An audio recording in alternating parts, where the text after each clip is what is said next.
Selamat siang semuanya, sobat-sobat kaum pecinta proyek dunia pembangunan, konstruksi, building, desain, ataupun yang awam di dalam hal pembangunan proyek. Siang hari ini saya mau menceritakan tentang room tour ya. Idealnya sebuah proyek seperti apa.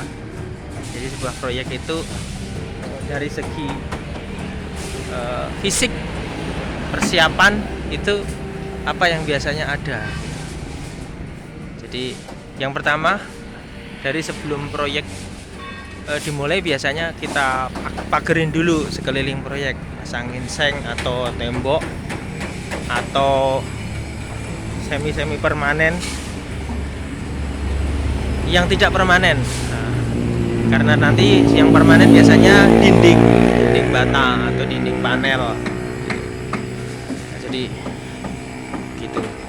Kemudian yang berikutnya kita bikin, orang biasa nyebut bedeng. Nah, seperti yang Anda lihat ini. Bedeng ini ada macam-macam. Ada bedeng untuk kantor proyek. Nah, nanti kita jelajahi satu persatu isi dalamnya. Nah, ini kantor proyek.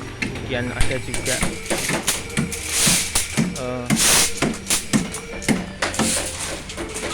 kamar mandi proyek, musola proyek. Ada juga tempat tidur tenaga kerja. Tempat tidur tenaga kerja ada beberapa. Nah, ini proyek namanya tempat tidur tenaga kerja. Macam-macam kamar mandi pekerja. Nah, itu kamar tidur pekerja. Jadi itu persiapannya sebuah proyek. Dipagerin, kemudian bikin bedeng yang dimulai dari sebuah kantor proyek, toilet proyek, musola, tempat tidur pekerja, terus toiletnya para pekerja dan kamar tidur pekerja. Baru kita datangkan para pekerja yang sebenarnya. Begitu. Itu untuk persiapan proyek. Bagian berikutnya saya akan menceritakan tentang kantor proyek. Nah, ini bangunan pertama yang dipersiapkan. Yang utama ini adalah kantor proyek. Kita naik. Rata-rata sih terbuat dari bedeng sederhana, dari triplek. Ada jendelanya. Idealnya begini, jendela yang menghadap ke arah jalan utama itu untuk ngecek jika ada mobil material datang atau ada tamu datang, bisa untuk melihat langsung ke arah sini. Oh, ada material besi, material pasir atau material semen, material scaffolding datang. Kita bisa melihat dari sisi sini, sisi jendela yang menghadap ke pintu masuk. Jadi kantor proyek itu ada di dekat pintu masuk, dan ada jendela yang terbuka ke arah pintu masuk itu untuk mengecek. Berikutnya ada jendela yang mengarah ke proyek untuk mengetahui perkembangan proyek. Jadi jangan sampai orang di dalam proyek itu tidak tahu perkembangan apa yang terjadi di luar. Ada pekerjaan apa, ada kejadian apa, jangan sampai tidak tahu. Jadi harus ada jendela yang mengarah langsung dari tempat duduk proyek keluar. Nah, seperti itu. Dan jendela yang mengarah langsung ke arah pintu masuk gerbang utama, sehingga tahu kejadian atau tahu apa yang keluar masuk dari dalam atau dari luar proyek. Kemudian biasa ideal di proyek, di kantor proyek itu ada meja proyek dan bangku tempat duduknya seperti ini, dan ada papan. Papan ini tujuannya untuk tempat monitor atau menyorot infokus dan untuk koordinasi secara tertulis. Dia ada papan, ada meja. Nah, itu. Kemudian berikutnya disiapin dispenser dan tempat minum supaya tidak kehausan. Nah, walaupun ada warung, jikalau di dalam ruang direksi kit atau kantor proyek biasa disebut direksi kit ada dispenser seperti ini, maka staf proyek tidak terlalu sering keluar untuk beli minuman juga. Untuk minuman rapat, jika ada rapat juga tinggal nyolokin jika ada yang mau ngopi atau yang lainnya. Yang jelas ada stop kontak, ada lampu-lampu yang dipasang, ada kipas angin agar tidak terlalu panas, walaupun sebenarnya tetap panas. Jadi kantor proyek itu rata-rata ya panas karena sederhana. Kenapa sederhana? Karena akan dibongkar di periode pertengahan proyek, pasti dibongkar dan pindah ke dalam. Berikutnya di kantor proyek pasti ada box file, buku-buku, ATK, alat tulis, gambar kerja. Nah, ini yang paling penting, harus ada gambar kerja. Kemudian laptop seperti biasa harus ada, karena untuk dunia proyek pasti dibutuhkan laptop. Walaupun kadang-kadang laptopnya buat ngonten, seperti yang terjadi di siang hari ini di Sambi, ngonten tentang proyek gitu. Ada kursi gambar kerja juga. Mohon maaf berantakan, ada yang jatuh ke bawah, saya ambil dulu. Nah, ini peralatan utama, gambar kerja, laptop, tempat tulis, meja, kursi, dan lain-lain. Berikutnya ada helm proyek. Helm proyek harus disiapkan. Tujuannya jika kita akan ke lapangan karena banyak material keras, kita siapkan helm proyek. Dan sepatu proyek ya kita siapkan, walaupun beberapa biji. Pakai sepatu biasa boleh kalau nggak ke lapangan. Kalau ke yang keras, banyak material baja di bawah atau benda keras di bawah, nanti pakai sepatu safety yang ujungnya ada bajanya. Kalau ini hanya untuk biar nggak terlalu kotor kena lumpur dan lain sebagainya. Selanjutnya ada tempat material. Nah, ini namanya tempat memajang material.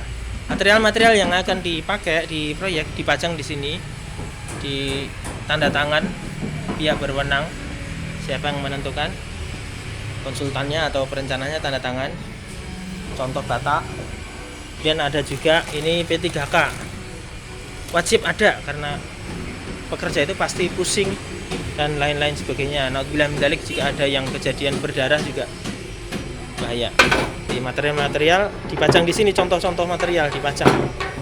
Ini untuk plafon, ini untuk keramiknya kamar mandi, keramiknya area-area staf, ini untuk lantai office, ini untuk pintu dan jendelanya nanti seperti ini.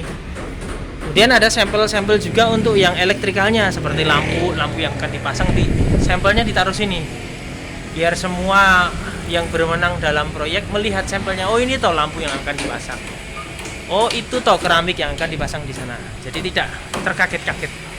Ini sampel-sampelnya dipasang, ini lampu-lampu yang akan dipasang. Kemudian kita tempel juga gambar kerja itu kita tempelkan di sini. Contohnya ini.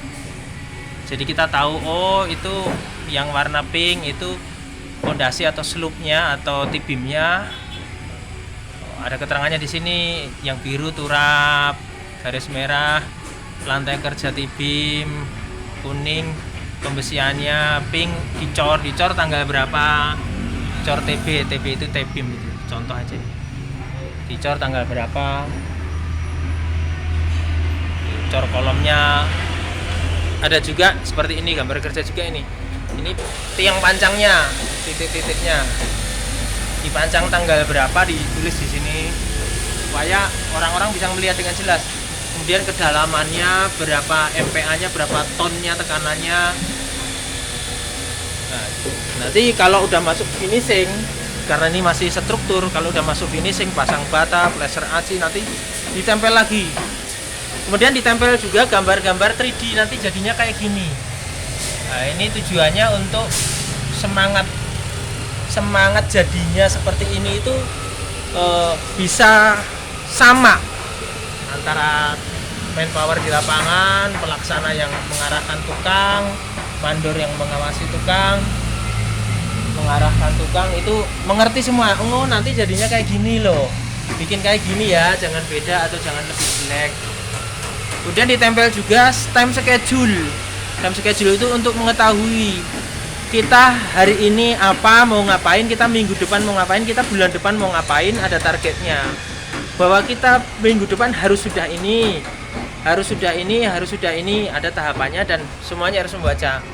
Oh, seperti ini, galian tanah lower ground harus selesai di minggu ke-9 atau tanggal 1 Februari. Maka di lapangan dari awal sudah setat gitu. Oh, lower ground atau basement harus selesai di tanggal ini. Nah, itu pun dievaluasi, ditulis terus, dibikin persentase. Jangan sampai minus. Di paling bawah ini jangan sampai paling minus. Contohnya ini yang paling terakhir ini, rencana kerjanya 34%, 34,551%, tercapai 42,355%, masih plus 7,804%. Nah, itu suatu prestasi dan itu dipertahankan. Nah, ini namanya time schedule atau rencana kerja proyek. Di semua proyek-proyek ideal ada ini ditempel di kantor proyek. Gitu. Untuk mengetahui dan mengevaluasi, ada rencana, ada pekerjaan, ada kontrol, monitoring. Nah, kemudian ada juga kalender. Kalender ini juga wajib ada, kalender meja maupun kalender dinding ini wajib ada karena ini akan selalu kita evaluasi bahwa tanggal ini bulan ini harus sudah ini, tanggal ini bulan ini harus sudah ini. Nah, itu dievaluasi. Nah, itu idealnya kantor proyek seperti ini. Jadi ada pintu, ada jendela-jendela menghadap ke gerbang utama, ada jendela menghadap ke proyek. Ada sampel material, ada tempat menyorot infokus dan lain sebagainya. Oke. Kali ini saya tutup vlog kali ini di ruang direksi kit atau kantor proyek. Terima kasih. Assalamualaikum warahmatullahi wabarakatuh.